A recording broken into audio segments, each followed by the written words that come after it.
al derecho privado, derecho público, más que todo específicamente como la definición para cada uno de ellos y las ramas en las que se dividen o que abarcan estos tipos de derecho. Vamos a iniciar primeramente con el derecho público. Ajá. Estas dos áreas o esta división entre derecho público y derecho privado, decía por ahí la investigación que es uno de los principales aportes o de los aportes más importantes que nos dejó el derecho romano, porque hasta el día de hoy constituyen un criterio básico para la clasificación de las normas jurídicas. Vamos a ver propiamente qué es el derecho público. Bueno, el derecho público es el conjunto de normas que regulan la organización del Estado, el ejercicio de sus potestades y sus relaciones con los particulares. Para que pueda ser derecho público, incluso ya lo hemos visto por ahí con el profesor y también creo que con otros profesores, alguna de las partes que intervenga tiene que ser por parte del Estado o por parte de este ámbito público. En este tipo de derecho vemos lo que es la posición de supremacía. ¿Qué quiere decir esto? Que el Estado se coloca en un plano superior para poder imponer las normas, las leyes que ha redactado, en decisiones, en actos administrativos que sean obligatorios.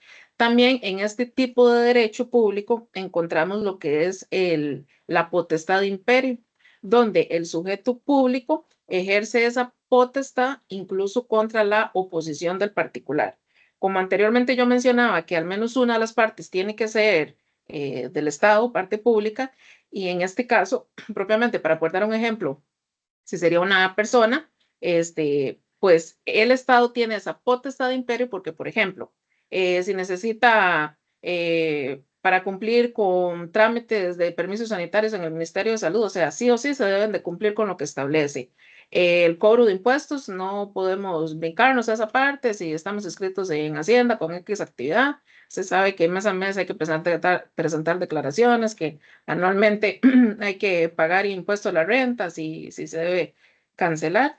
Y también encontramos por ahí algo que me pareció importante porque lo estábamos viendo en lecturas de otro curso, que el principio fundamental aquí o lo que rige este derecho público es el principio de legalidad. Esto exige que cualquier actuación que se vaya a dar por parte del Estado tiene que estar fundamentada, tiene que estar respaldada, tiene que estar ahí anotada en la ley. Bien, este, ahora vamos a ver las ramas del derecho. Ok, vamos a iniciar con el derecho constitucional. Tal vez antes de que continúes por ahí, para ir, bueno, Alan no está, entonces no tiene la llamada hoy, Armando tampoco, Brian tampoco, nada más para ir por aquí de una vez. Tampoco Edgar, ni Annie, ni Gilberto, ni Jefferson. Pero le vamos a preguntar a, a Sofía. Sofía Vindas. Ujú. Dígame, profe. Sofía, entonces, ¿qué puede distinguir usted de lo que la compañera nos comentó ahorita? ¿Cómo podemos distinguir el derecho público del derecho privado? Podemos distinguirlo por una participación del Estado muy prominente. Vemos que realmente se involucra mucho, como lo dijo ella, con Hacienda, con lo que tenemos que pagar, el principio de legalidad al cual el Estado debe de acogerse cuando va a actuar, con las potestades también. Ok, muy bien. La compañera nos habla del principio de legalidad. Muy bien, Sofía. Tal vez le podemos preguntar, vamos a ver acá. Le podemos preguntar, vamos a ver aquí un momentito para ver nada más. Ah, no, estoy viendo es a Ashley Rodríguez.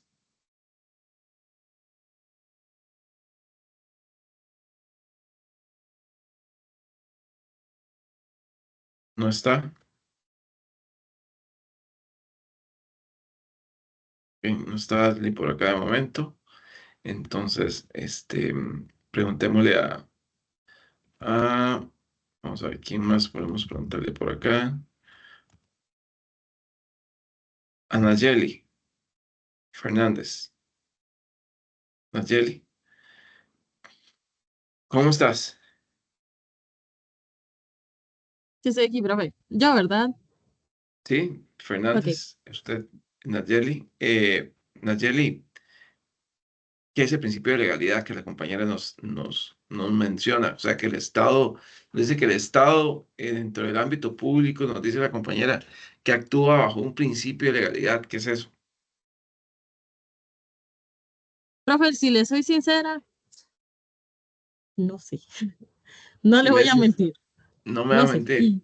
No. Ok, todavía la compañera no lo ha explicado, ¿verdad? Pero Si igual, no, la idea, muchachos, y David ya levantó la mano y le vamos a dar la participación a David, de lo que vayamos hablando, si hay algo que va quedando dudas, ustedes nada más levantan la mano, profe, no sé qué es eso, el principio de legalidad, o no sé qué es tal cosa, ¿verdad? O no me quedó claro. Vea que la compañera habló también de una potestad de imperio, ¿verdad? Y dentro del tema. Entonces, ese tipo de cosillas, por ejemplo, mencionarlas. David, ¿qué nos quiere decir? Buenas tardes, profesor y compañeros. Buenas noches. El principio de legalidad, si más no recuerdo, está tipificado en el artículo 11 de la Ley General de la Administración Pública. Ujú. Creo que también en la Constitución Pública, en el artículo 11, Constitución para, política. perdón, Constitución Política, sí, señor. Ujú, Y más o menos parafaseando, habla ujú. de que todo funcionario público está obligado a hacer única y exclusivamente lo que la ley le permite.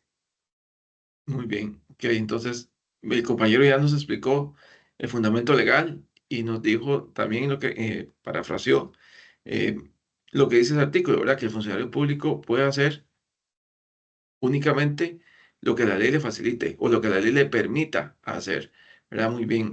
Por ahí, Ashley Rodríguez.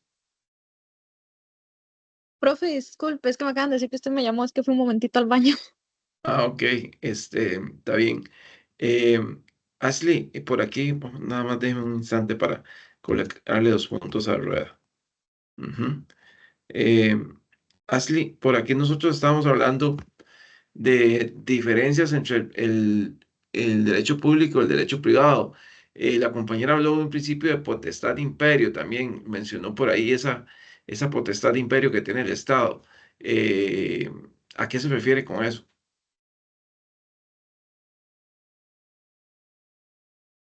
Ok, según tengo entendido, porque de hecho yo leí un poquito de eso. Ujú. Ok, Bueno, nada lo más que yo recuerde leía. la cámara porque no sé por qué no Sí, la veo. discúlpame. Ahora creo que se me ve ahí. Ahora sí la Ok, vemos. perdón, como andaba en el baño. No se preocupe. Bueno, según yo había leído sobre la potestad de imperio, viene siendo como una facultad que tiene el Estado, si no mal estoy, y las autoridades que también tienen estos, para mandar o bien imponer, ¿cómo era? A ciertas cosas a las personas en Sí, base a la... en efecto, ¿verdad? Como dice la compañera, aquí hay que entender como ciertas bases. El principio de potestad de imperio, que es una de las bases del derecho público, realmente, como dice la compañera, es la potestad, la posibilidad o el derecho que tiene el Estado de imponernos ciertas cosas, ¿verdad? ¿Cómo qué cosas? Por ejemplo, el cobro de impuestos que por ahí mencionaban, ¿verdad? La compañera. Entonces, si queremos abrir un negocio, por ejemplo, tenemos que sacar patente municipal, tenemos que sacar permiso del Ministerio de Salud, tenemos que inscribirnos en el Ministerio de Hacienda. Entonces, todo ese tipo de cosas son potestades de imperio, ¿verdad? Que nos la imponen. No es que yo, no, mira, yo no quiero pagar impuestos, ¿verdad? Probablemente si nos preguntan a cada uno de nosotros si queremos pagar impuestos, nadie va a querer pagar impuestos, ¿verdad? O sea, cuando uno es asalariado y llegaba a la colilla y le veía el rebajo del impuesto al salario, o de IR bajo de la Caja Costarricense de Seguro Social, ¿verdad? Que era un 10% y usted llegaba y comenzaba a sumar que entre la caja y entre impuestos se iban 300.000 pesos, por ejemplo, como que muy feliz por mensuales, nadie se pone muy feliz, ¿verdad? O sea, a nadie le hace como mucha gracia, ¿verdad? Obviamente son potestades de imperio, ¿verdad? Que no es que si quiero, sino que de una vez viene rebajado de planilla, ¿verdad? Y listo, se acabó. Entonces, eso es una potestad de imperio. ¿Ok? Contrario a ese principio de potestad de imperio, donde el Estado está en un plano superior a nosotros los administrados, está en la parte privada un principio de igualdad, que en teoría todos somos iguales ante la ley, de conformidad con el artículo 33, ¿verdad? Como para ir viendo la contraparte. Entonces tenemos en el derecho público una potestad de imperio y tenemos que lo encontramos en el 18, si mal no me equivoco, de la Ley General de Administración Pública, y encontramos precisamente 18, perdón, de la Constitución Política, y lo encontramos, por ejemplo, un principio de igualdad en el 33, que es del derecho privado de la Constitución Política, ¿verdad? Ok, entonces tenemos la contraparte. Igual, la compañera habló ahorita del principio de legalidad del derecho público. La contraparte sería el principio de autonomía de la voluntad en derecho Profe, ya está privado. exponiendo usted una parte mía, profe. Ya no hablo más, es nada más como para que vaya teniendo la secuencia aquí, ¿verdad? Entonces, potestad de imperio, principio de igualdad, principio de legalidad por acá, autonomía de la voluntad, ¿verdad? Como para ir teniendo, Dios que a mí me gusta mucho como los esquemillas, ¿verdad? Y así estudiaba, entonces me gusta mucho como tener siempre aquí una cosa y tener la otra, siempre muy esquematizado, ¿verdad? Entonces, Nayeli Fernández, dinos. Profe, es que como yo no tenía claro el concepto de principio de legalidad solamente para ver si lo agarré bien. Entonces, así es como que, digamos, ninguna persona puede ser tanto, llamémosle como que sancionada ni obligada a hacer algo que no esté como pactado ya por la ley, que no haya norma de por medio, o por ahí va el asunto. No, más bien, ese es otro principio. El principio de Ok, legalidad es que yo, funcionario público, no puedo hacer otra cosa que no quede en la ley. Por ejemplo, digamos ok, que usted me dice, yo trabajaba en Hacienda, y usted llega y me dice, profe, mira, es que me están cobrando una multa muy alta, ¿verdad? Y entonces quiero ver cómo usted me no la puede quitar. Se la puedo quitar. O el cobro de impuestos, no se la puedo quitar. ¿Por qué? Porque, primero que nada, yo, funcionario público, solo podría hacer lo que la ley me permite. Ahora bien, si existiera una exoneración, por ejemplo, una amnistía tributaria que diga, ok, es que vamos a eliminar los impuestos o vamos a eliminar multas, etcétera, etcétera, entonces yo le puedo decir a usted, Nayeli, sí, sí le puedo eliminar esa multa o sí le puedo eliminar ese impuesto porque hay una ley que me faculta hacerlo. Entonces, ese es el principio de legalidad, es que yo solo puedo hacer lo que la ley me permite. Entonces, por ejemplo, igual, si seguimos con la parte de impuestos que estábamos hablando, si usted llega, por ejemplo, y no se inscribe, entonces yo puedo cobrarle una sanción a usted por no inscripción, ¿verdad? Pero ¿cuál es esa sanción? ¿O cuál es el monto de la sanción? Lo que la ley diga que le puedo cobrar. O sea, no es algo antojadizo, ¿verdad? Bajo el principio de legalidad, yo tengo que fundamentar siempre todo mi actuar o toda mi actuación. Entonces, si a usted le voy a cobrar una multa, tengo que decirle por qué y cuál es el fundamento por el cual lo estoy haciendo, ¿verdad? Entonces, ¿qué fue lo que hizo y cuál es el fundamento por el cual lo estoy cobrando esa multa? Si le voy a cerrar un negocio, igual, ¿verdad? Entonces, siempre en el ámbito del derecho público vamos a ir aparejados los funcionarios públicos a ese principio de legalidad. Entonces, si usted, por ejemplo, yo voy en el carro del Ministerio de Hacienda, que pasaba en ocasiones cuando andábamos visitando pueblos y había gente que le pedía RAI a uno, le podía hacer RAI. No le podía hacer RAI. ¿Por qué? Porque no tengo una norma que me faculte a hacerle RAI a esa persona. Ahora bien, en el ámbito privado es todo lo contrario, pero nada más voy a decir esto y ya le dejo a la compañera que siga. Si yo voy en mi carro y usted me pide ride, ¿le puedo hacer ride, Angeli? Creo que termina siendo decisión, ¿no? De uno. Termina De siendo una u otra decisión de manera, ¿no? uno. Digamos, sí, o sea, entonces, ¿le podría hacer ride? Si quiero, sí. Sí quiero, Si sí, usted quiere, ¿verdad? sí. Puede ser que sí quiera, pero mi esposa no me deja, entonces no puedo, ¿verdad? Ah, Pero ya esa es otra historia, ¿verdad? Ya he tenido algunos problemillas, pero Es un principio diferente, profe. esa es su ley, ese es otro Ese es un principio, principio ese es diferente. terrible, ¿verdad? Ese es el principio Ese es el principio de sometimiento. Ese da más sometimiento. miedo. Sí, Ese sí, da más ese miedo. es un sometimiento ahí complicado, pero ese es otro tema, ¿verdad? Pero lo que les quiero dar a entender es que en teoría sí podría, ¿verdad? Que me vaya a mi regañada, probablemente, ¿verdad? Pero ya, siempre en principio sí podría, ¿verdad? Contrario al derecho público. El derecho público ya sí es un problemón, ¿verdad? Entonces, esa es la parte, la diferenciación que tenemos que ir haciendo en derecho público con derecho privado. Georgina, Muchas gracias, profe, por la explicación. gusto. Sí, profe, Profe, tal vez, pero ahí por ahí tal se me vez, olvidó. tal vez nada más, a ver, en el ejemplo que estás poniendo, yo como funcionario público, en un vehículo público, no es que no pueda, es que no debo, ¿verdad? Entonces, No como debo, funcionario público lo hago y me veo expuesto a una sanción porque por estoy supuesto, violentando la ley. por supuesto, por supuesto. Listo, Sí, profe, compañero. esta potestad de imperio, que tal vez el nombre suena como un poco fuerte, como Costa Rica, sí, exigiendo cosas o metiéndolas a la fuerza, tal vez porque el nombre suena así, ¿verdad? Un poco fuerte. Al final lo que busca es una convivencia pacífica y que sea como igualdad para todos y darle también que si usted sabe que está cumpliendo con toda la ley, va a estar bien, va a estar tranquilo, nadie va a estar molestándolo, nadie lo va a estar multando.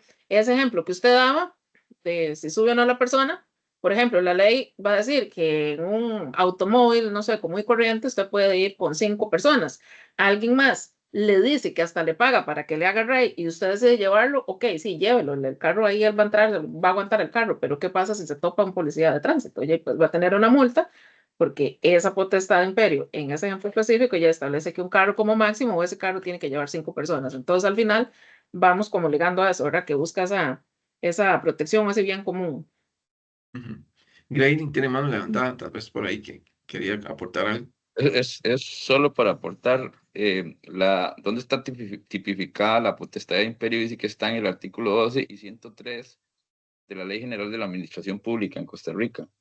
Entonces, por si alguno tiene dudas, lo puede Más checar bien, ahí. si quiere leerlo, porfa, de una vez, para tenerlo por acá. Ok, permítame porque no la tengo en físico, tengo que abrirla en digital. No se preocupe, pero para irlo viendo, este, aquí tengo yo la Constitución y la Ley General de Administración Pública a mano. Ok, entonces voy sobre Ley General de Administración Ajá. Pública. Mientras el compañero lo busca, voy a leerles el 18 constitucional. Dice el 18 constitucional: los costarricenses deben observar la Constitución, las leyes, servir a la patria, defenderla y contribuir para los gastos públicos. Entonces vean ustedes ese artículo 18 que nos trae esa potestad de imperio, ¿verdad? En el sentido que nos está diciendo, bueno, usted tiene que conocer, bueno, observa, la redacción no es muy feliz, ¿verdad? Porque dice observar. Yo puedo aquí Sí, estar viendo, observando la Constitución, pero hey, puede ser que no la conozca, ¿verdad? Dice observar la Constitución y las leyes, y puede ser que igual, aquí estoy viendo la Ley General de Administración Pública, pero no la conozco, ¿verdad? Pero tiene otro significado, ¿verdad? Tiene otro, dice, defender la patria y contribuir para los gastos públicos. Entonces, ese contribuir para los gastos públicos, ¿verdad? Específicamente, es donde el Estado podemos decir que es el fundamento legal por el cual el Estado nos cobra a nosotros los impuestos, ¿verdad? Ese es el fundamento legal. Entonces, y nos habla de que tenemos que conocer, en este caso, la ley, ¿verdad? Que tenemos que conocer la constitución política, ¿verdad? Entonces, parte de esa potestad de imperio. Ahora bien, el compañero nos va a leer otros artículos, nos habla del 12. Ok, sí, voy con el 2. Entonces, profe, dice, Por, se considera se considerará autorizado un servicio público cuando se haya indicado el sujeto y el fin del mismo. En este caso, el ente encargado podrá prestarlo de acuerdo con sus propios reglamentos sobre los demás aspectos de la actividad, bajo el imperio del derecho. Ese es el 12, el 1 del 12 y el 2 del 12 dice, no podrán crearse por reglamento potestades de imperio que afecten derecho de particular extraños a la relación de servicio. No, entonces vean lo que no pueden crearse vía reglamentaria, ¿verdad? Entonces nos dice que una vez tiene que tener rango de ley para regular esas materias. ¿Qué más? Voy entonces con el 103, que es el otro en el que está tipificado en la Ley General de la Administración Pública. Regáleme un segundito. Claro. En esencia, la potestad de imperio, bueno, igual una atribución, una aporte a lo del principio de legalidad, ¿verdad? Dice que ningún funcionario puede erogarse funciones que no le corresponden por ley, ¿verdad? O sea, no puede ni siquiera intervenir, ¿verdad? Que es muy común también que la gente, y tal vez por, qué sé yo, por conocimiento popular, que le pidan o quieran, y usted trabaja en el Ministerio de Hacienda, ¿por qué no me ayuda, verdad? No sé, algo con los impuestos. Sí, pero si no le corresponde, solo no puede, ¿verdad? Por supuesto. Entonces voy con el 103 de la Ley General de Administración Pública. El jerarca o superior, el jerarca o superior jerárquico supremo tendrá además la representación extrajudicial de la administración pública en su ramo y el poder de organizar esta mediante reglamentos autónomos de organización y de servicio, internos o externos, siempre que, en este último caso, la actividad regulada no implique el uso de potestades de imperio frente al administrado. Ese es el 1. 2 del 103. Cuando a la par del órgano deliberante haya un gerente o funcionario ejecutivo, este tendrá la representación del ente o servicio. 3. El jerarca podrá realizar, además, todos los actos y contratos necesarios para el eficiente despacho de los asuntos de su ramo. Y hasta ahí llega. Ok, entonces nada más para también complementar esa potestad de imperio que nos lee el compañero en la Ley General de Administración Pública. Yo les mencionaba el 18 de la Constitución Política, que el 18 hay que complementarlo con el 129 párrafo segundo de la Constitución, ¿verdad? Porque el 18 dice, los costarricenses deben observar la Constitución y las leyes, ¿verdad? Por ahí dice, pero el 129, ahora que la compañera puso el ejemplo de que yo podía montar 5 personas, si quería montaba más en el vehículo, ¿verdad? Pero hay leyes que lo prohíben y entonces el 129, párrafo segundo dice, las leyes son obligatorias, ¿verdad? Eso es parte de la potestad de imperio. Y nos dice el párrafo, es el párrafo primero, y el párrafo segundo dice, nadie puede alegar ignorancia de la ley, ¿verdad? Ustedes, esa frase, pues me imagino que la han escuchado montones de veces. Nadie puede alegar ignorancia de la ley. Artículo 129, párrafo segundo. Eso es lo que le recetan los funcionarios públicos a uno, ¿verdad? Los compañeros de ventanilla, cuando trabajaba yo en el ministerio, llegaba la gente, mira, es que yo no sabía que tenía que inscribirme, yo no sabía que tenía que presentar la declaración. Entonces, ¿qué era lo que contestaban ellos? De ahí, es que nadie puede alegar ignorancia de la ley. La ley dice que usted tenía tanto tiempo para presentar la declaración, no la presentó, de ahí tiene una sanción, lamentablemente, ¿verdad? Entonces, todo el mundo, esa frase, todo el mundo la sabe, ¿verdad? Nadie puede alegar ignorancia de la ley. ¿Dónde está? No todo el mundo lo sabe, ¿verdad? Pero sí es bueno que ustedes la tengan a mano, ¿verdad? Que sepan que ese está en el 129, párrafo segundo de la Constitución Política, que dice que las leyes son de observancia obligatoria y que nadie puede alegar su ignorancia, ¿verdad?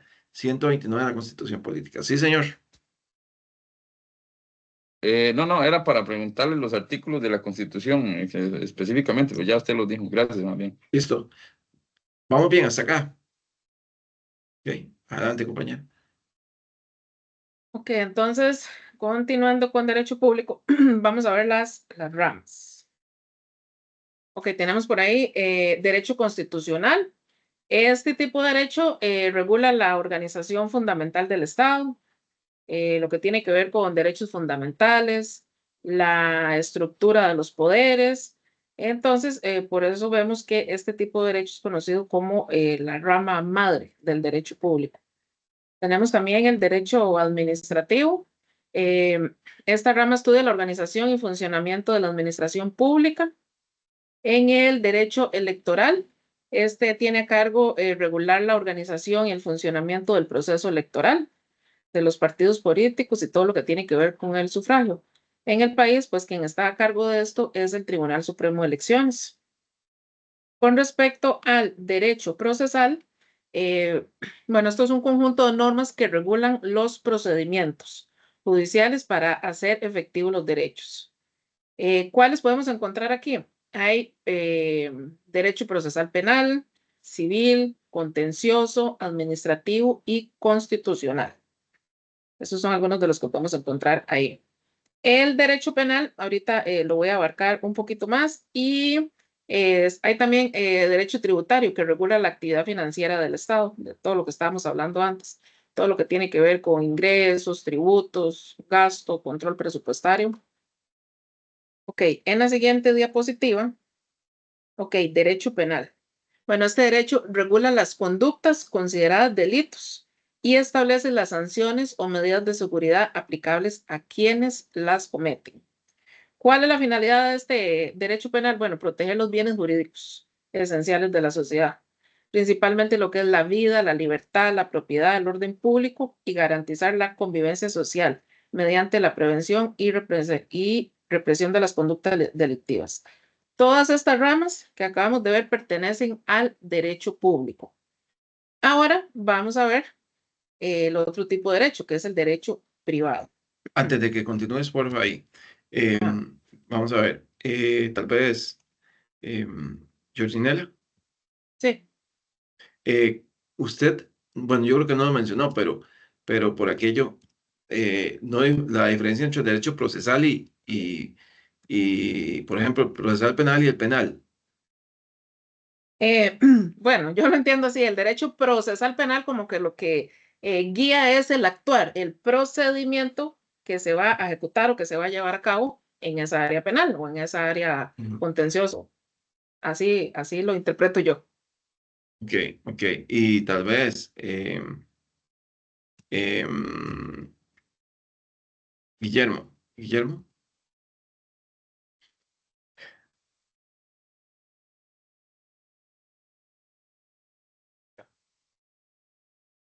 Usted lo escuchan a Guillermo. ¿Se me escucha ahora sí? Ahora sí.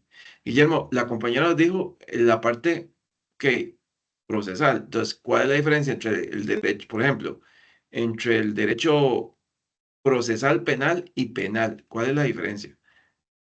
Según lo que entiendo, o basándome en lo que dijo la compañera también, el procesal es el proceso antes de que se dicte la pena. El penal es ya cuando está ejecutada la pena. Cuando ya está ejecutada la pena. Bueno, no precisamente, ¿verdad? No precisamente, pero por ahí anda el asunto, pero tal vez, vamos a ver, si lo Pero, vemos. ¿Ah?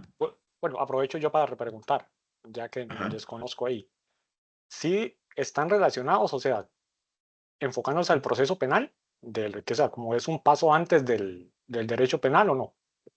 ¿O son, o están Ya aparte? vamos a ver, ya vamos a hablarlo. Sofía creo que tiene más levantada. Sofía.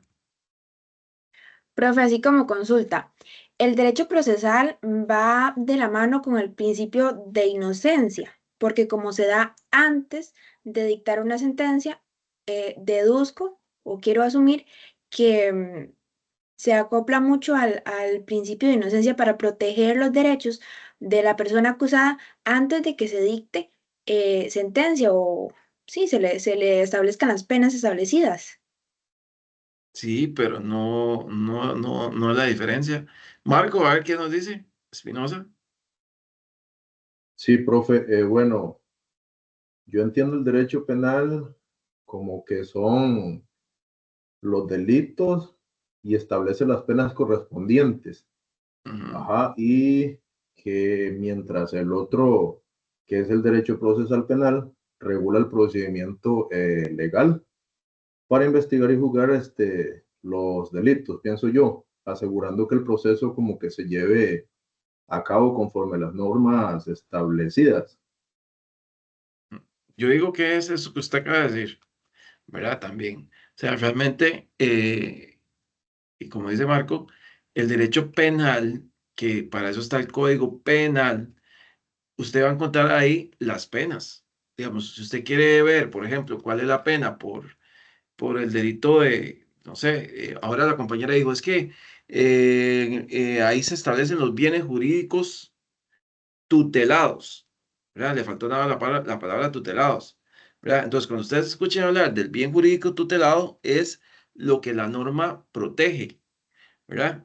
Entonces, vamos a ver, si usted quiere saber cuál es la pena por un homicidio simple, o cuando hay un homicidio simple, o cuando hay un homicidio calificado, usted se lee el artículo 111 del Código Penal, ¿verdad? Que habla del homicidio simple, o se lee, por ejemplo, el 112 del Código Penal, que habla del homicidio calificado, y ahí se da cuenta de las diferencias. Entonces, por ejemplo, vamos a leerlo así rápidamente. El 111 dice, del Código Penal, quien haya dado muerte a una persona será penado con prisión de 12 a 18 años. Ahí está.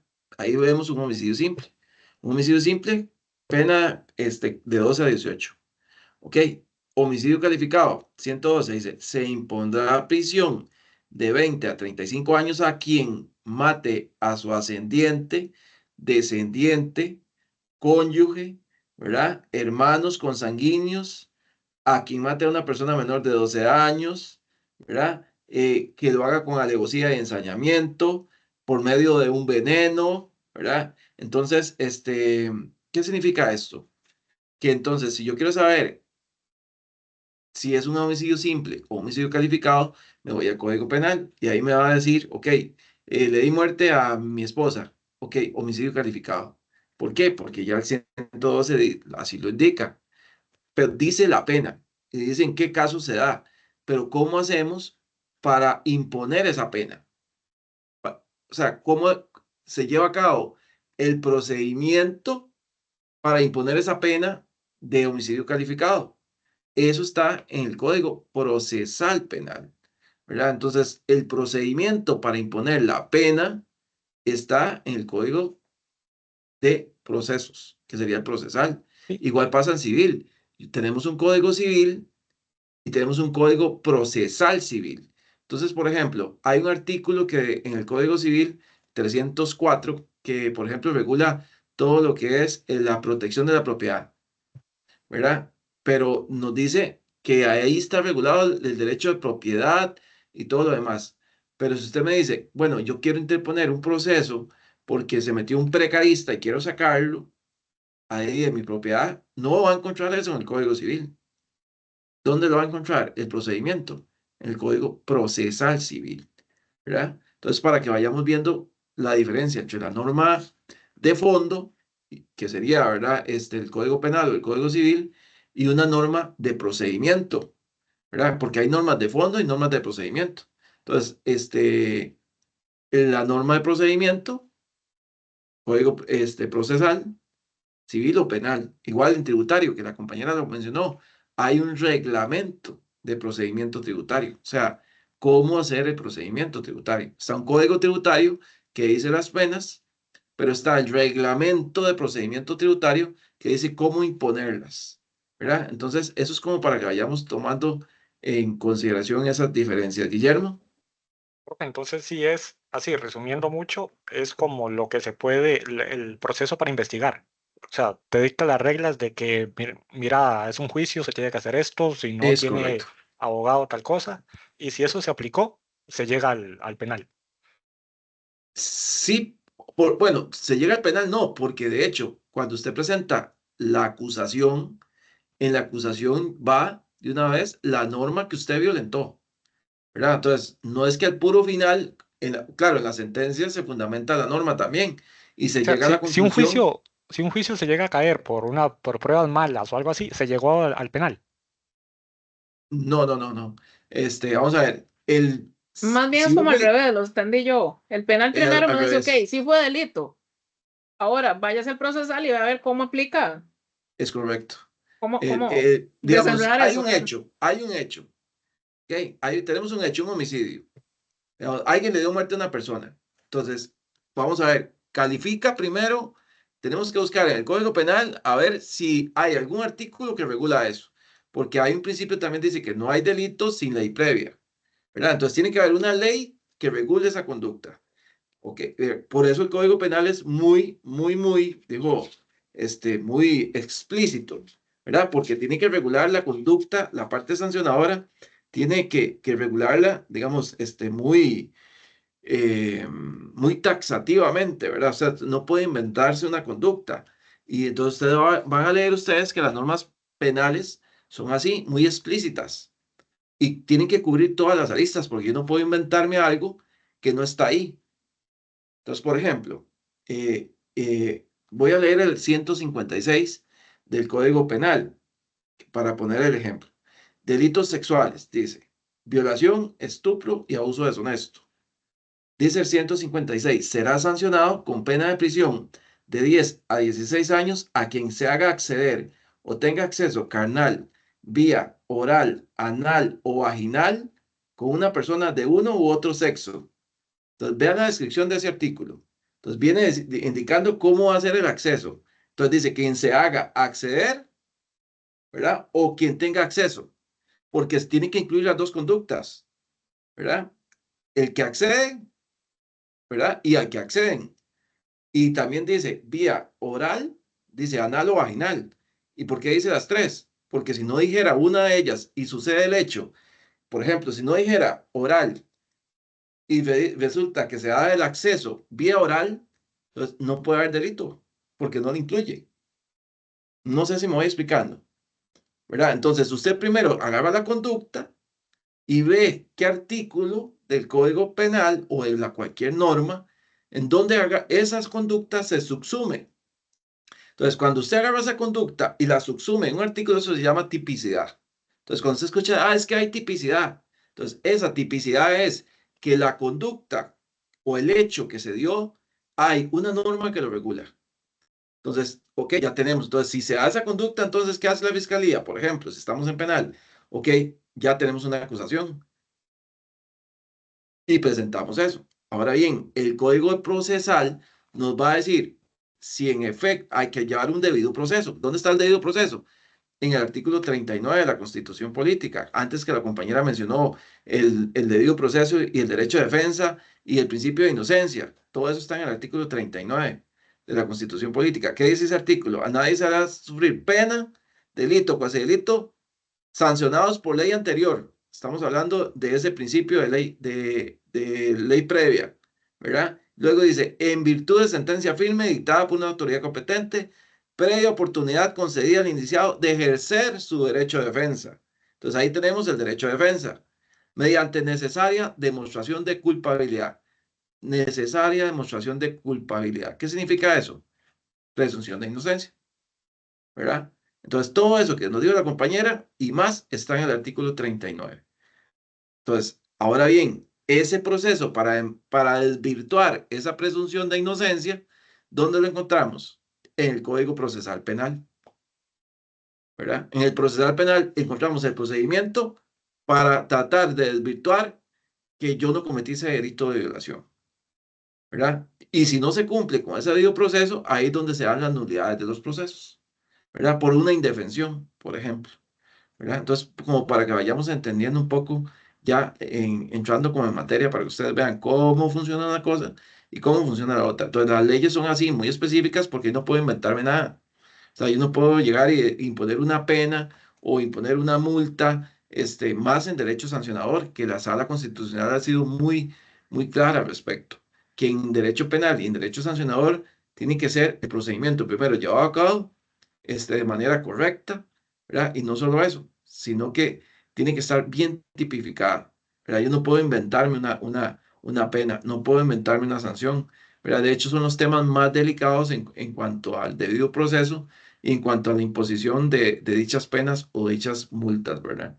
Profe, ¿y la pena quién la da? ¿El derecho penal o el derecho procesal? No, la pena, vamos a ver, como le digo, O el sea, si ya se procesal dice nada más dice culpable, vamos a ver, culpable, la pena de los años, ¿cuántos años le va a imponer a usted? Va a ser penal. O sea, el Código Penal, por ejemplo, como le digo, dice violación, pena de prisión de 10 a 16 años. ¿Dónde está el Código Penal? ¿Verdad? Entonces, el Código Penal dice la pena.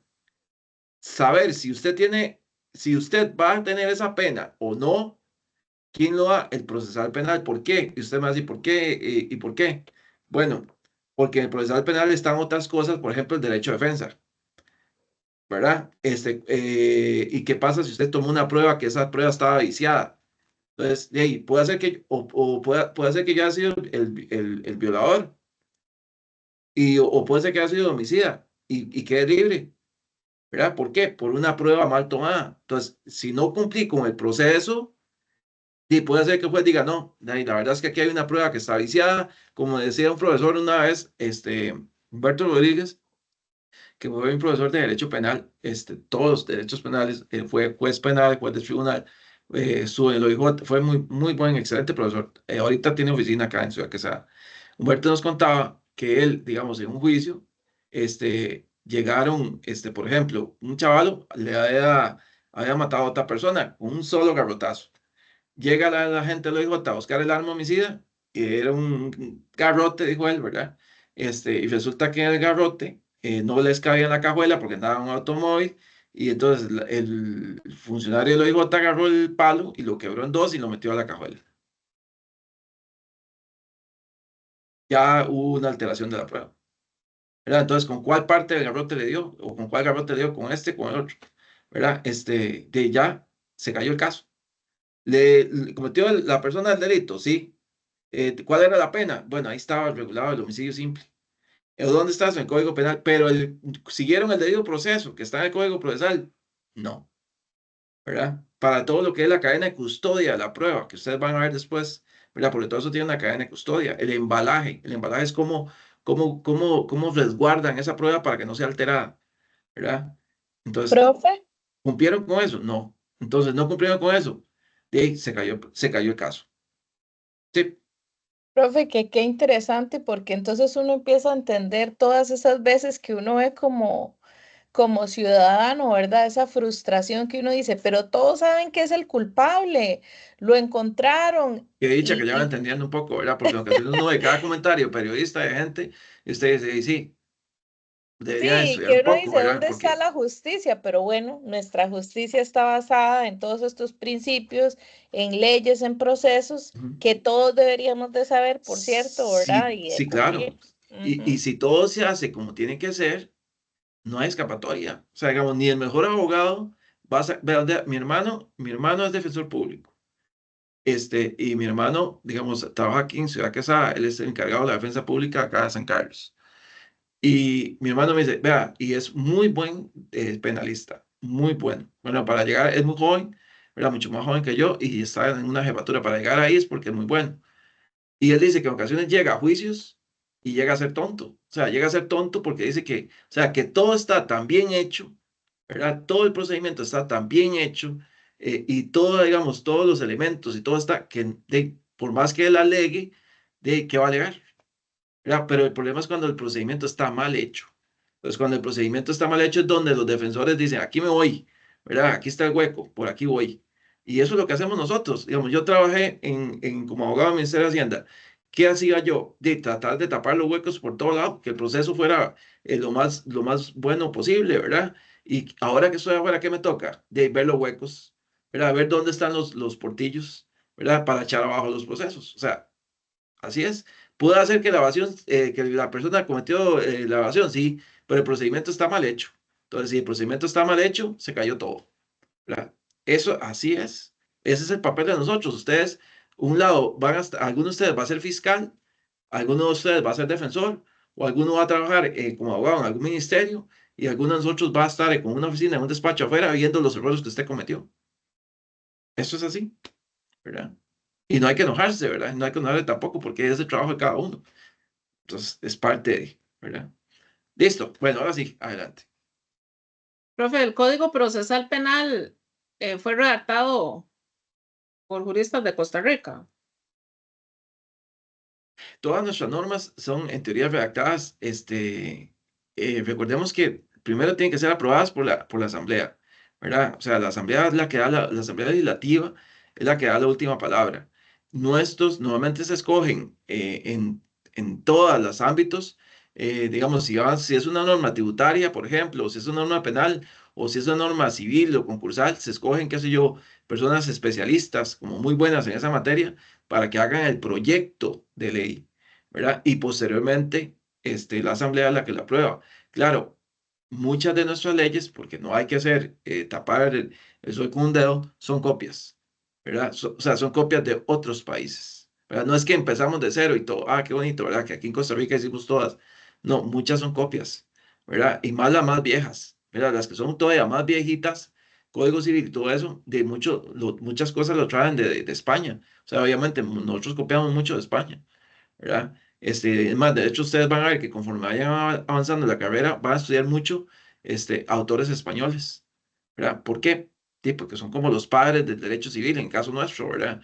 Entonces, por ejemplo, hablemos de Manuel Albaladejo, ¿verdad? Entonces, Albaladejo es uno de los padres nuestros del derecho civil, ¿verdad? Entonces, casi que muchos de los buenos civilistas nuestros lo que hacen es copiar mucho a los libros de Albaladejo y lo que hacen es muchas veces agarrar ese libro y hasta comentarlo, ¿verdad? Entonces, todo funciona así. Después ustedes se van dando cuenta de ese tipo de cosas. Bueno, ahora sí, adelante. Ok, entonces estábamos en el derecho privado. Bueno, entonces aquí en este otro tipo de derecho, bueno, es el conjunto de normas que regulan las relaciones entre particulares. Aquí sí ya no hay nada del Estado, ya no hay nada que tiene que ver con el público, es solo entre particulares, que tienen que tener condiciones de igualdad jurídica. A diferencia del derecho público, aquí no hay subordinación, sino coordinación de voluntades. Esas partes que intervienen se encuentran en un plano de igualdad sin ejercicio de autoridad. Por eso, el principio que rige o que vemos en este tipo de derecho privado es el principio de autonomía de la voluntad. O sea, por ejemplo, cuando se va a firmar un contrato, yo le voy a alquilar una casa a usted y si yo le digo, qué puede y qué no puede hacer, y usted lee el documento y si no está de acuerdo con algo, ya pues no se firma y no se da el contrato y no se da el alquiler de la propiedad, por dar ese ejemplo. Estuvimos leyendo una información en otro grupo, bueno, la mayoría no sé si están en derecho constitucional. Resumidamente, el Ministerio de Migración y Extranjería estaba básicamente diciendo que una persona extranjera se había casado con una tica porque quería fácilmente ingresar al país. Así, en palabras muy sencillas. Y al final lo que se dijo es que el Ministerio de Migración y Extranjería ni siquiera debía valorar eso, ni meterse ni le incumbía, ni le incumbe porque es simple y sencillamente una autonomía de voluntad que se dio en el momento del matrimonio. Entonces, en ese momento que esa persona tica se casó con un extranjero, ese extranjero ya podía tener acceso a lo que la ley dice que puede tener por haberse casado con una persona costarricense. Entonces, es ahí la gran diferencia. Principio de legalidad en el público, principio de autonomía de voluntad entre las partes en el derecho privado. Y a continuación, mi compañera les va a explicar más sobre este tipo de derecho. Nada más por ahí, el 1022 del Código Civil dice que los contratos entre las partes privadas, ¿verdad? Tienen fuerza de ley, ¿verdad? Entonces, ese es el fundamento legal en donde está ese principio de autonomía de la voluntad, que yo puedo hacer con cualquier contrato con un particular, como estamos planteando, y ese contrato tiene fuerza de ley para las partes contratantes, ¿verdad? Claro, un contrato de arrendamiento, decía la compañera, sí, como en derecho, depende, ¿verdad? Todo depende. ¿Y por qué depende? Porque también hay normas que se llaman normas imperativas. Entonces, hay normas imperativas. ¿Qué se llaman o qué significa esas normas imperativas? Que usted no puede pactar algo que sea contrario a dicha ley, ¿verdad? Entonces, yo no puedo, por ejemplo, establecer algo de un contrato que una ley diga que es prohibido, ¿verdad? Porque si yo lo establezco, entonces esa clausulita podría ser nula, ¿verdad? De conformidad precisamente con el 1023 del Código Civil, que dice que a solicitud de los tribunales, dice, se declararán la nulidad absoluta de las siguientes cláusulas contractuales, ¿verdad? Dice, por ejemplo, las de conformidad con las cuales el vendedor u oferentes se reserva el derecho de modificar unilateralmente el contrato, ¿verdad? Y ahí, sí, ahí siguen hablando una serie de incisos, pero lo que les quiero decir es que son cláusulas normalmente abusivas. Entonces, cuando hay cláusulas abusivas, normalmente esas cláusulas abusivas podrían ser nulas, de conformidad con ese 1023. Entonces, hay que tener cuidado, si bien es cierto, tenemos, por ejemplo, digamos que hablemos de los derechos irrenunciables del trabajo. Nada hago yo con poner a firmar a un trabajador diciéndole que renuncia a su derecho de cesantía o por ejemplo, o a su derecho de aguinaldo o a su derecho de vacaciones si son derechos irrenunciables, ¿verdad? Entonces, esos son normas imperativas, son derechos irrenunciables. Entonces, por más que yo plantee un contrato, eso, no hay nada. O sea, no son válidas, para que tal vez lo entendamos un poco. ¿Ok? Profe, ni siquiera entre las mismas partes, porque, por ejemplo, No. se da un contrato de alquiler de una propiedad en, no sé, en la playa. Y Ujú, ya se sabe que la ley dice que hay que respetar tantos kilómetros, tantos metros de la playa, porque eso está protegido, lo que sea. correcto. Pero si entre las partes se ponen de acuerdo, no, me está yendo súper bien con los Airbnb, yo voy a montar ahí otra cabina. Entonces, qué sé yo, el dueño de la propiedad, con tal de cobrarle más, le dice, ok, hagamos una adenda al contrato y me va a pagar más. Ok, nunca va a contar con permisos de construcción jamás, porque la ley establece todo lo contrario, que ahí no se puede construir. Pero, ¿qué pasa en ese No se acuerdo que puede, ellos llegaron? en ese acuerdo es nulo. Es como que yo le diga a usted que le vendo 1 kilo de droga y yo después le incumpla y usted me vaya a denunciar por incumplimiento contractual en Sí, los sería tribunales. meramente para eso, que el contrato no tendría validez para ejecutarlo. Correcto, correcto. Grayling. Profe, viendo lo del principio de la autonomía de la voluntad, uno puede hacer un contrato entre dos personas particulares por, no sé, por X motivo, tal vez por el arrendamiento de un cuarto, por decirlo Ujú. así, o no sé, en un alquiler.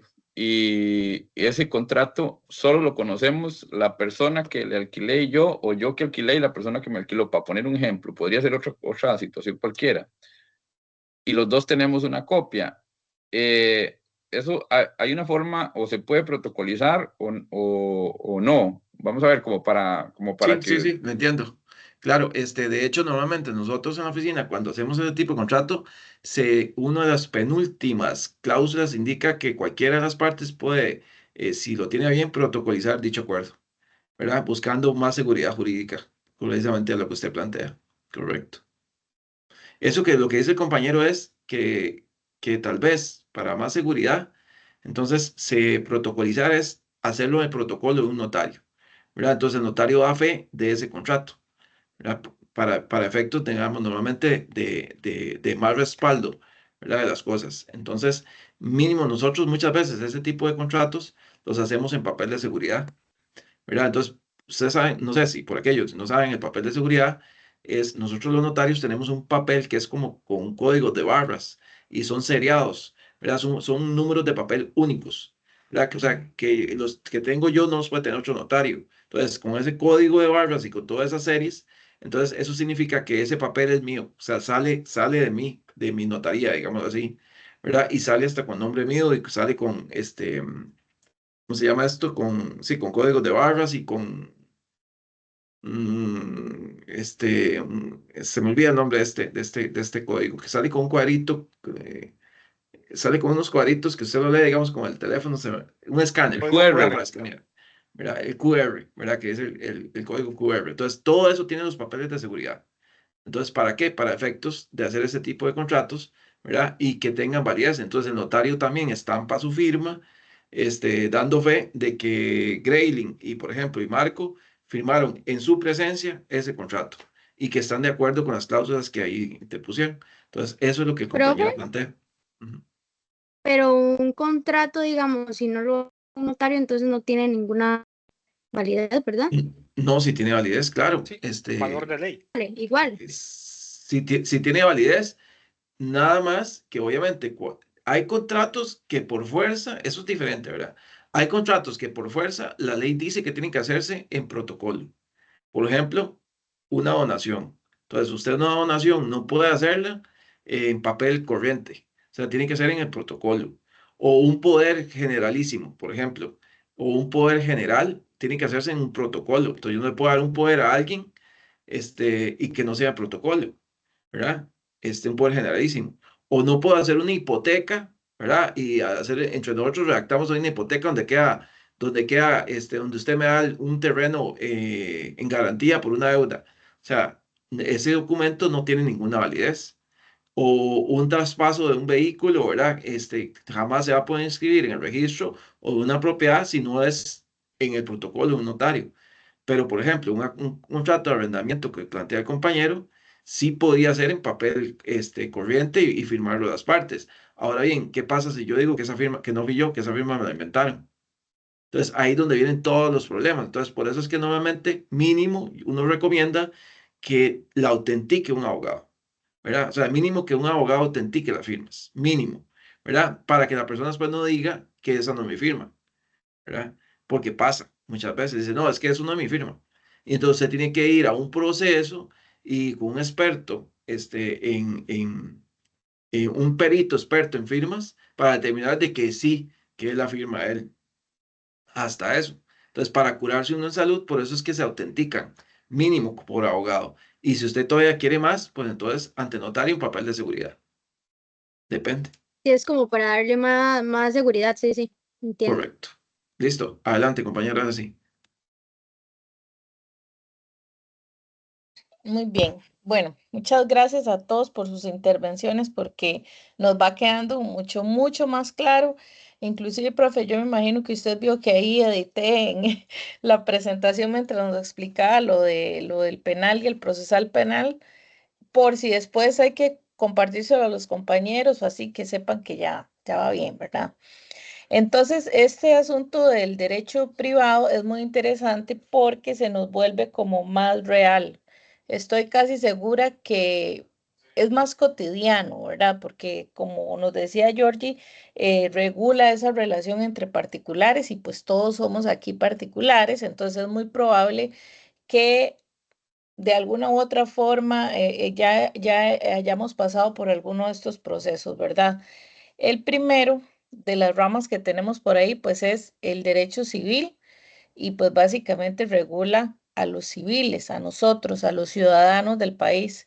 Regula a la persona, a la familia, de repente la propiedad, obligaciones, sucesiones, por ejemplo, un contrato de compra-venta, que vas a comprar un lote, una casa, un testamento, etcétera. O sea, todo lo que tiene que ver como con la vida normal de una persona está incluida dentro del derecho civil, ¿verdad? Que es como el desarrollo normal de la persona que crece, que adquiere esos bienes, que tiene ciertas obligaciones, que recibe una herencia, etcétera. Todo eso está incluido dentro del derecho civil. Y como nos decía el profe, a la par está el derecho procesal civil, ¿verdad, profe? Fue que nos dijiste que regula el Correcto. procedimiento para, pues, participar, ¿verdad? De todas estas situaciones. Ajá, por También, ejemplo, nada más por ejemplo, si usted quiere saber las normas de la hipoteca, está en el Código Civil, pero si usted quiere saber cómo hacer un proceso hipotecario o un desahucio, por ejemplo, un desalojo de una persona, o un cobro, un monitoreo dinerario, no va a estar en el Código Civil. ¿Dónde va a estar? Por ejemplo, el dependiendo, derecho procesal. en el Código Procesal, ¿verdad? Entonces, ahí va a estar en el Código Procesal. Entonces, la parte del proceso de cómo ejecutar una garantía, código procesal, ¿verdad? Por ejemplo. Entonces, Ahí para que lo les, tengamos ahí. ahí les estoy dejando la notita por aquello, ¿verdad? Ok, luego viene ya cuando empezamos con temas de comercio, ¿verdad? Entonces aquí entra el derecho mercantil o comercial, que regula pues todos los actos de comercio, las sociedades, contratos bancarios, títulos, valores, y básicamente se dice que este es un derecho pues muy dinámico porque se adapta a las necesidades del tráfico económico y pues la economía es algo que está vivo, que evoluciona, que cambia, que requiere ajustes. Entonces, ya lo sabemos de por sí que el derecho, aunque en muchas ocasiones y con los cursos más básicos que hemos llevado, suena como a muy del pasado, el profe nos decía, a leyes que viejas y demás, en realidad el derecho es una práctica, o no sé cuál, una carrera, digámoslo así, que está vivo y que se adapta realmente a la sociedad, al mercado y a lo que esté pasando, digamos, en un país. Entonces, ese regula toda esta cuestión del comercio. Por eso les decía que estas cuestiones del derecho privado se vuelven como más reales, como más de que, mira, sí, yo he tenido un título valor o tengo un certificado de depósito en el banco o yo tengo un pequeño comercio, yo vendo o pues el simple hecho de ser consumidores, que todos lo somos, pues de alguna u otra forma nos vemos afectados por el derecho comercial.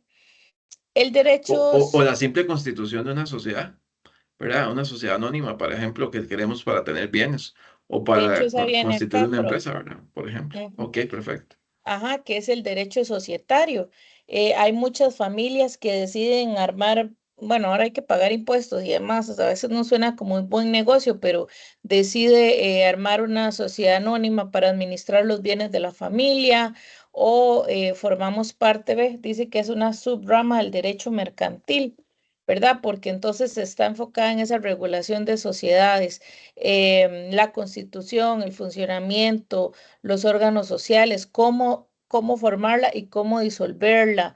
Todo esa administración, digamos, de las sociedades, pues están incluidas aquí. Y también, profe, usted me corrige si me estoy equivocando, pero las sociedades no es solo la típica SA, que es lo que más conocemos. Por ejemplo, una cooperativa es un tipo de sociedad que funciona diferente, ¿cierto?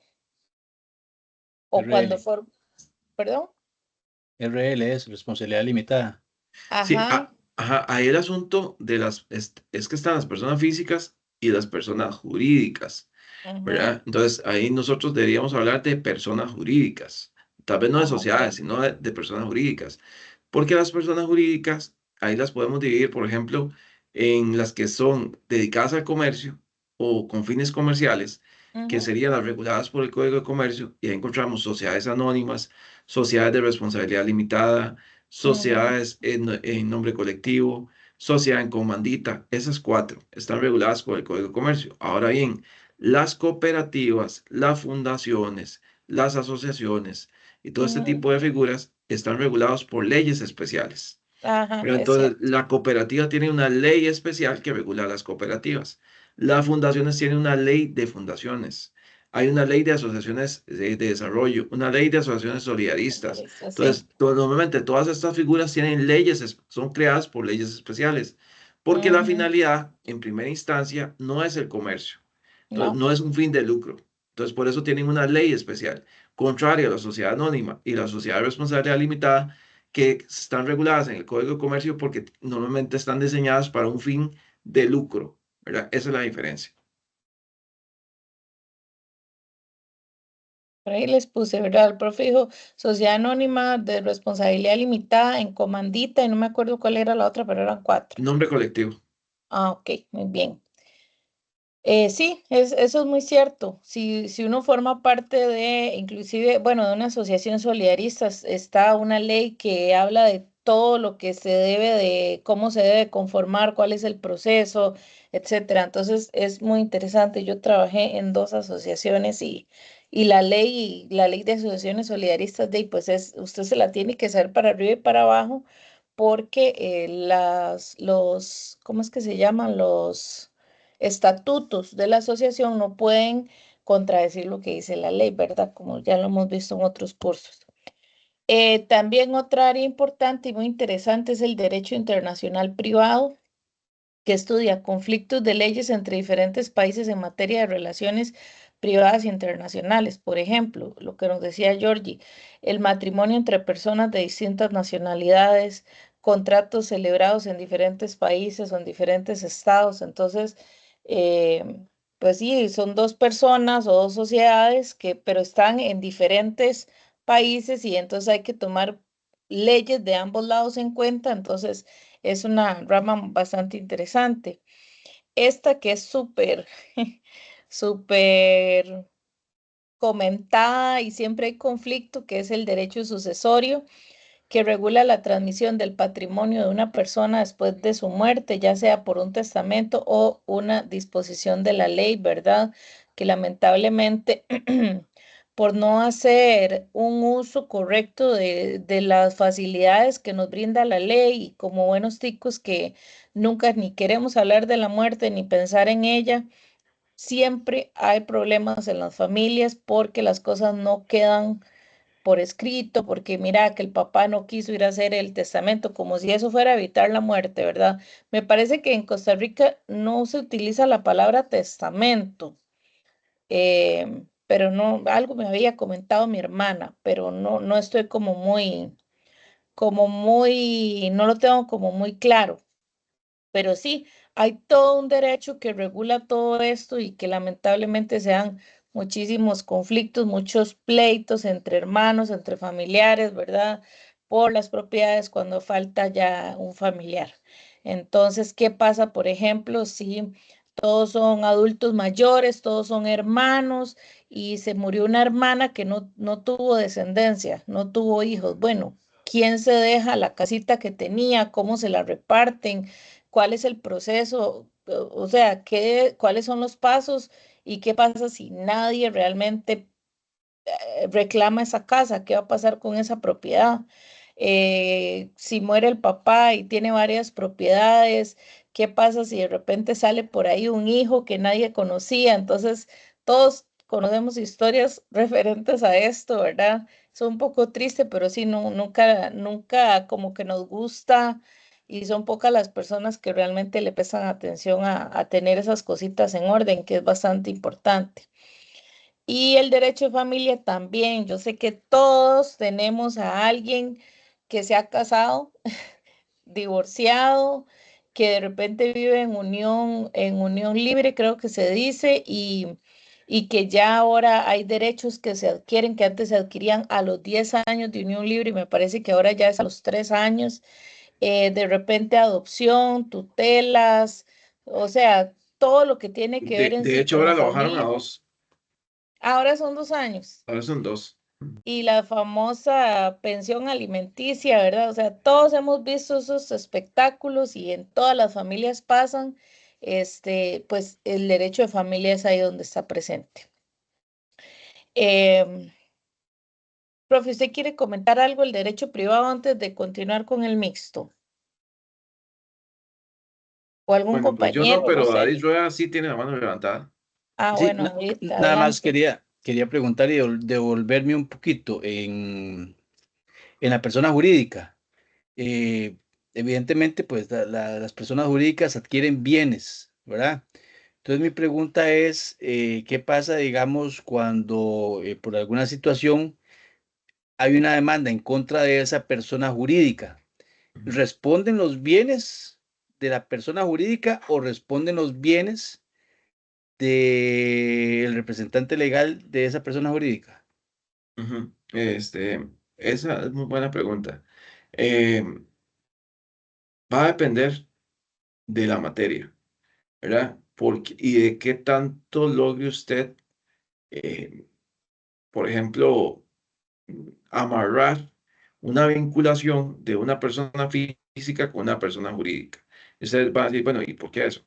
Lo lógico o lo normal es que respondan los bienes de la persona jurídica si la persona jurídica es la que hizo el contrato. Por ejemplo, si estamos en derecho laboral y yo lo contrato a usted en mi empresa que se llama Los Tres Patitos S.A.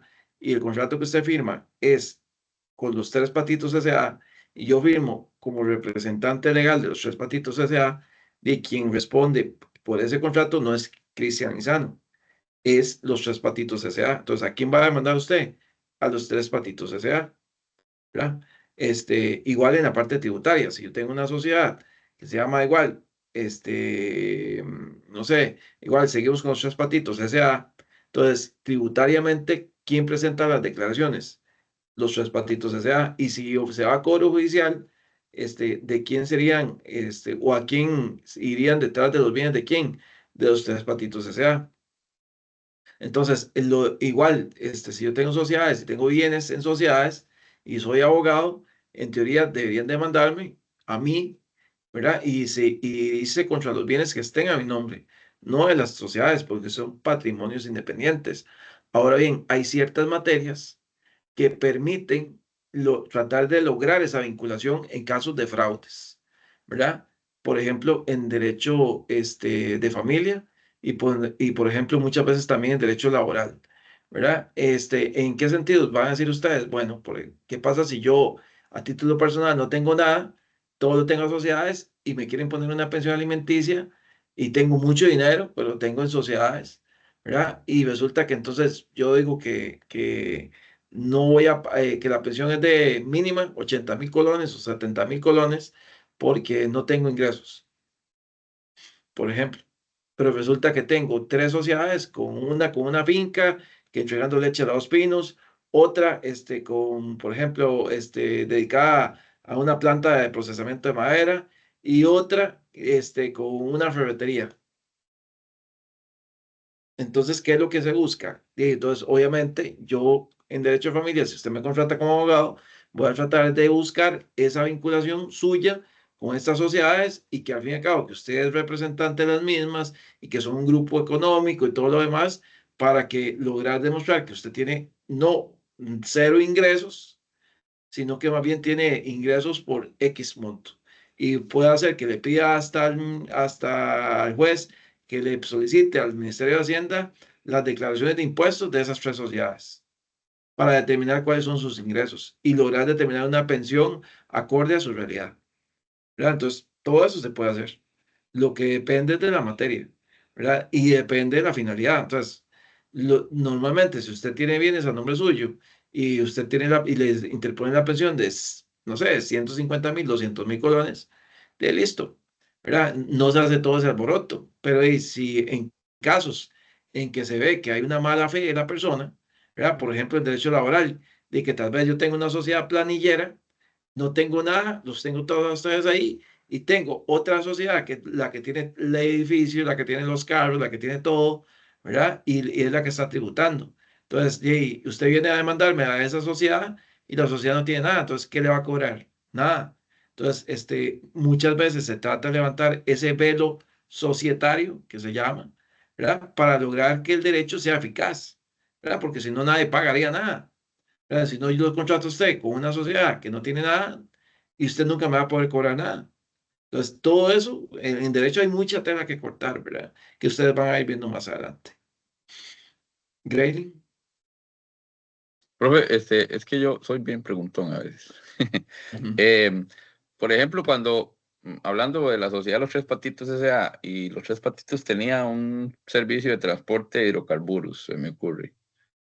Y no sé, pero iba a poner, el compañero David es chofer para Los Tres Patitos S.A. y va para Limón, o viene a Limón. Y pasa algo y el compañero David tiene un accidente y desgraciadamente fallecen unas personas que iban en una buseta de excursión para Cahuita o por ahí, no sé. Y entonces, porque he visto casos donde después de lo que pasa, las sociedades quieren dejar la responsabilidad sobre el operador, o en ese caso, ¿verdad? Sobre el compañero David. Es solo un ejemplo, podría ser una infinidad de cosas, ¿verdad? Porque entonces, ¿cómo se procede en ese caso? Porque están quitándose también Se demanda, la normalmente responsabilidad, se ¿verdad? demanda, hay una responsabilidad solidaria del trabajador, o sea, el chofer y el dueño de la empresa. Nosotros ahorita estamos llevando un proceso, por ejemplo, contra una empresa de buses, ¿verdad? Precisamente porque un chofer de un bus iba un señor en bicicleta y el chofer del bus, no sé, digamos, donde hizo a rayarlo, no sé, no lo rayó bien, les dio, digamos, al señor con la cola, cuando hizo a meterse, le dio con la cola del bus al señor que iba en la bicicleta, el señor cayó, ¿verdad? Lo agarró como con la llanta de atrás todo lo que es, tuve que poner pines en la columna, en este momento tiene ya como 6 meses en silla de ruedas, ¿verdad? Y pareciera que al rato no va a volver a poder volver a caminar y demás.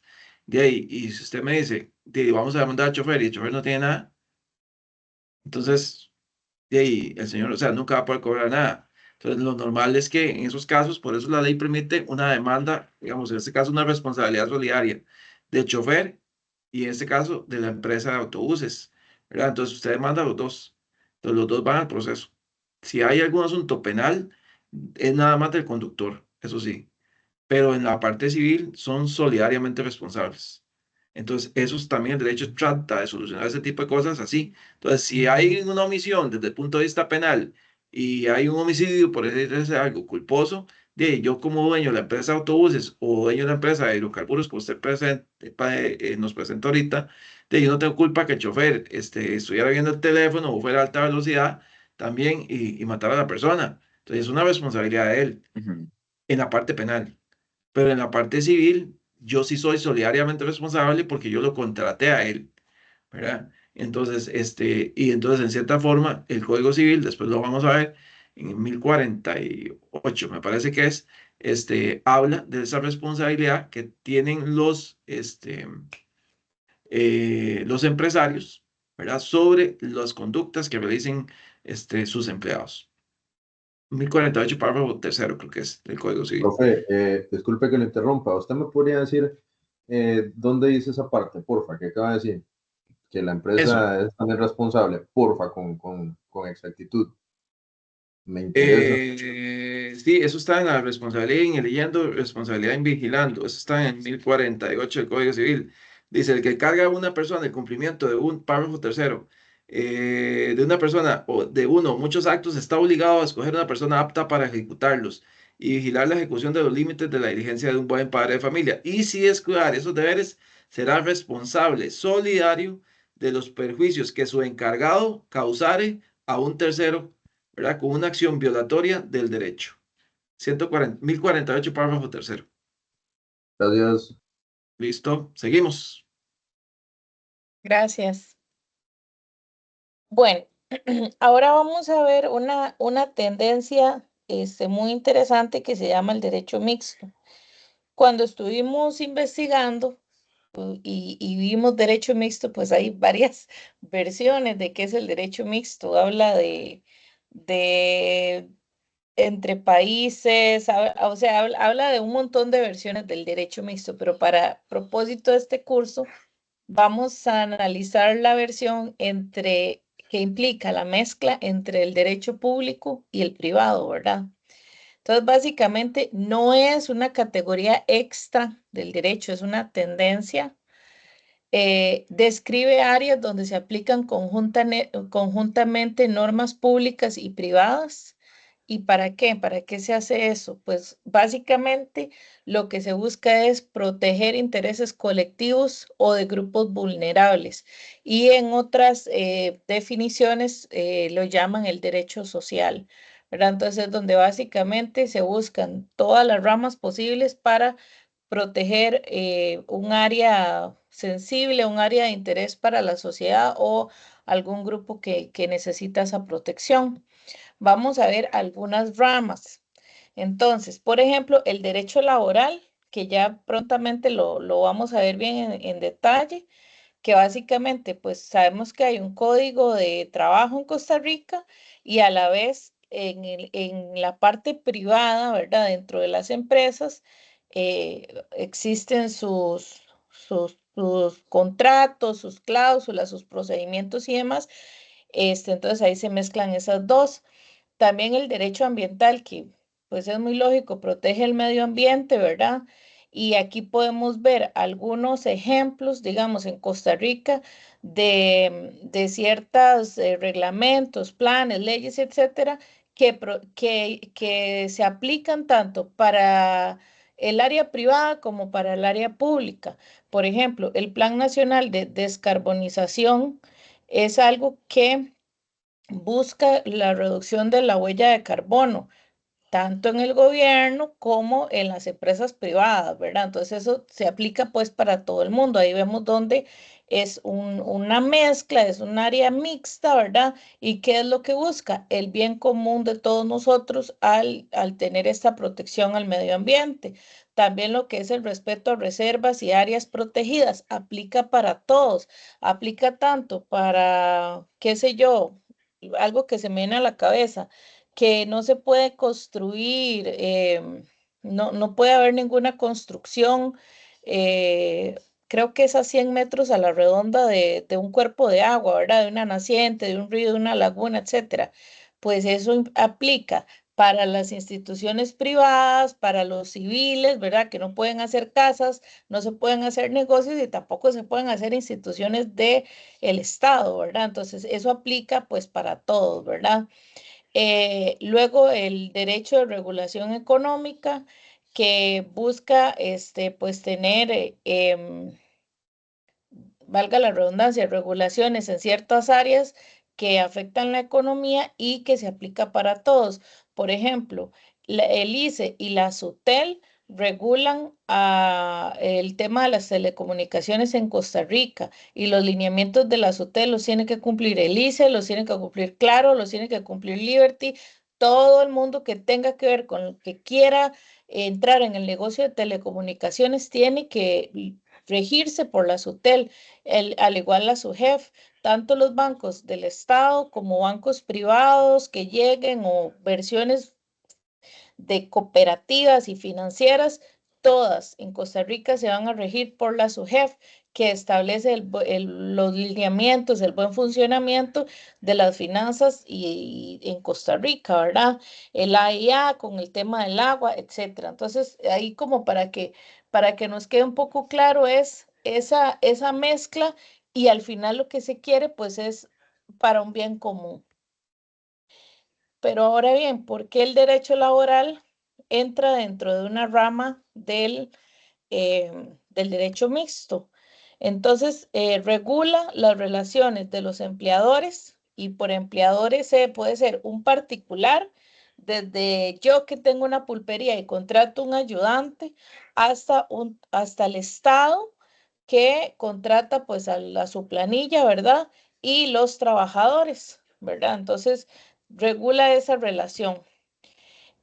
Utiliza normas tanto del derecho privado para el contrato laboral como y del derecho público, en este caso el Código de Trabajo, para garantizar condiciones laborales dignas y la protección de los trabajadores, ¿verdad? Obviamente, como les decía al inicio, ese contrato laboral no puede contradecir lo que dice el Código de Trabajo, más bien es un complemento al Código de Trabajo de acuerdo a las circunstancias o de lo que se trata el trabajo, el lugar de trabajo, el horario, qué día te van a pagar, la moneda en la que le van a pagar, o sea, pues todos conocemos un contrato de trabajo, la mayoría, ¿verdad?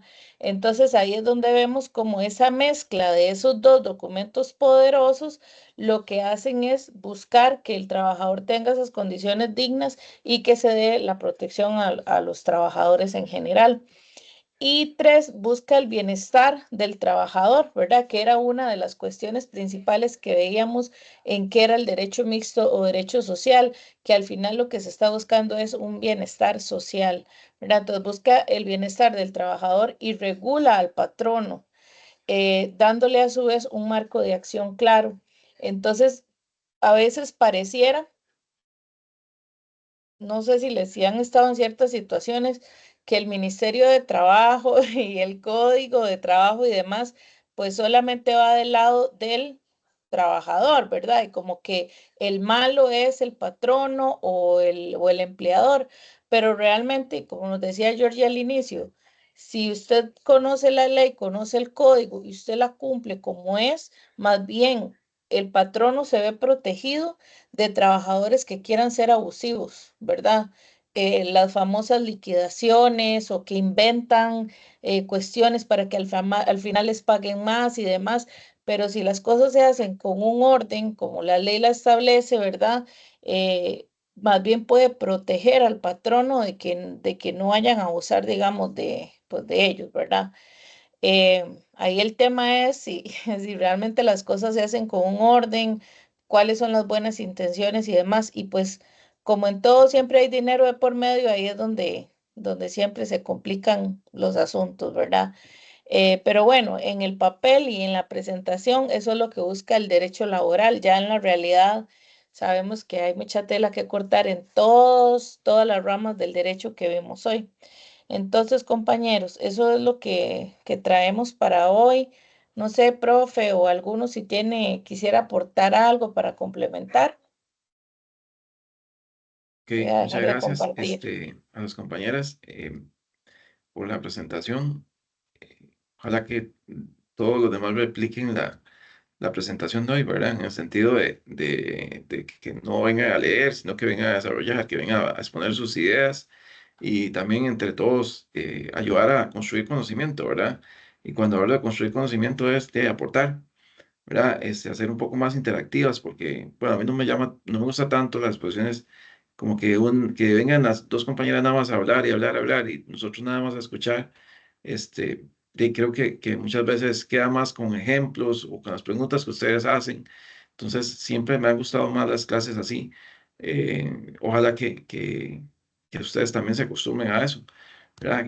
Creo que queda un poco más de enseñanza, porque ya, yo les puedo venir a ustedes a dar conceptos y conceptos y conceptos, pero ya, si usted no los aterriza, tal vez con ejemplos, cuesta más, ¿verdad? Muchas veces uno se acuerda más del ejemplo que del concepto, o al menos con el ejemplo saca el concepto, ¿verdad? Entonces, creo que es una buena forma para lograr complementar. Entonces, mm, algo así van a seguir siendo como las clases, ¿verdad? Y entonces esperemos de que los demás compañeros también sigan la misma línea expositiva, ¿verdad? De mi parte, yo creo que por aquí estamos hoy. La otra semana seguimos con la siguiente presentación, ¿verdad? Y hacemos una pequeña llamada oral de lo que vimos hoy, también para que le echen una repasadita a todo lo que hablamos. Entonces, que tengan buenas noches y muchas Profe, antes gracias. Y las de que compañeras se vaya. tienen todos los puntos de la presentación. Gracias, Gracias. profe. Ujú. Profe, ¿Listos? ¿quiere Ajá. que suba la presentación en algún lado o eso no es Porfa, sí, necesario? ahí a Teams la podés subir. Ok, bueno, ya les hago ahí una carpeta entonces. Listos. Buenas Gracias, noches. Hasta chao. luego. Chao, Muchas buenas Buenas gracias. noches, noches. gracias. Que Buenas noches. descansen. Hasta Chao, luego. profe, Buenas buenas noches, noches. profe.